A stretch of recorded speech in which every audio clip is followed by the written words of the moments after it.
question her, and Paul Carter, I think, was the doctor that also stated that he found no evidence of sexual abuse in Hollie.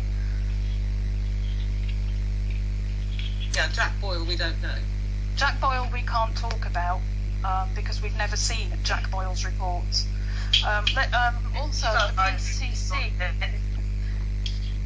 Sorry. But I think Rachel will be able to tell you better about the Police Complaints Commission. Okay. And the payout. Yes, the payout is important. That is something people are asking about, because that is something that, you know, we tracked the evidence of that ourselves personally 2 years ago when we got involved with this. But there is obviously some discrepancy from your side. Could someone take that one? Well, I think the main thing with the whole situation is if you have a mother that takes her daughter to be medically examined, the daughter is then pronounced not a virgin, and there is no other explanation offered by the mother as to the reason why she isn't a virgin, but the mother offers the scenario of rape, then there is no other conclusion that anyone can come to. But she never told them that Hollie had a boyfriend. Mm. And also, there is not one report that you will read that states that there was medical evidence that Hollie had been raped from the age of 6 by 22 people repeatedly for how many years? Because believe me, medically that would show. All the medical reports, when you analyse them, all they say is Hollie was not a virgin. Now, the police officer involved with the payment also concluded he did not say Hollie had been raped. They narrowed it down to possibly the father and the brother, but he also said if it was true. Now, the policeman in question is dead, so again, you can't question these people. The same with Eva Harding. And now, Eva Harding also has another interesting connection, which we can get to later, to do with the Tavistock Institute. Interesting. All right. No. First, let's stick with this. What is interesting is you've mentioned something about the fact that there was no signs on Hollie's body that she was being raped, because this wasn't reported by Anne for how many years? 14, isn't it? Now, a woman never noticed it. A woman with a girl with Down syndrome would need to be be helped to dress and bathe at times, and surely that would have been noticed during that time. Well, we would have thought so, Melanie. Yes. Now, there would have been some physical signs. Do you reckon in that 14 years while she was bathing and dressing her daughter on the body of if she was repeatedly abused? I would have thought so. Yes, you would think so. I would have thought so. Well, definitely when in examination, I'm sure that if you had been, raped by 22 people for all those years, from the age of 6, then there would be signs, physical signs, bad physical signs. Terrible signs. Absolutely. Yes. So, I think it was just pronounced that she wasn't a virgin, and that was that really. That there'd been signs of sexual penetration. Yeah, I mean, the problem also comes down to the fact that a doctor will not discuss a patient's medical history. So it's, unless it ever goes to court, which it never will. No. That's right. Well, so how does that follow on to the payment then? Because lots of the payment, and you can check this with them yourself.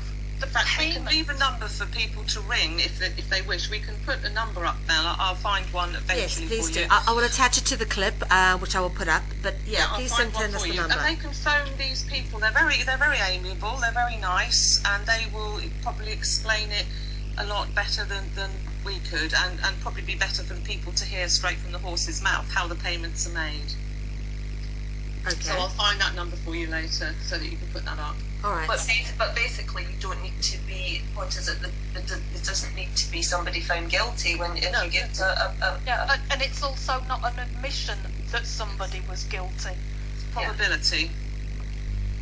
So she was awarded compensation for probability of sexual abuse. Or the probability, and that is the key word, because they will not say that the father or the son or the 22 people named were guilty.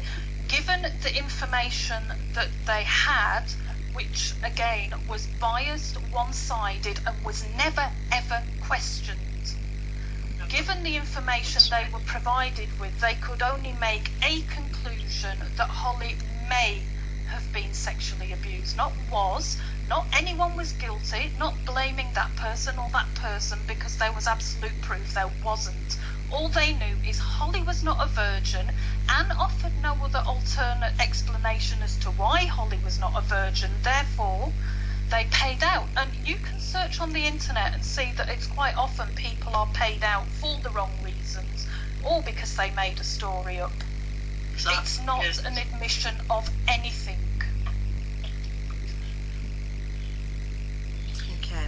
All right. Does that get clear? Clarified. All right. And again, this is not us saying this, because we have checked how these payments are made, and basically the information that you give them would not even be of a quality that would stand up in court. Okay. It's a much lower standard that they will pay out on. All right, ladies, next question I want to ask you guys. It was established in open court during Robert Green's trial that the police did not investigate the computers or bank details of the father and brother of Hollie Greig when they had a chance in 2000 and 2002. Did either of the ladies know why the police didn't carry out a full investigation?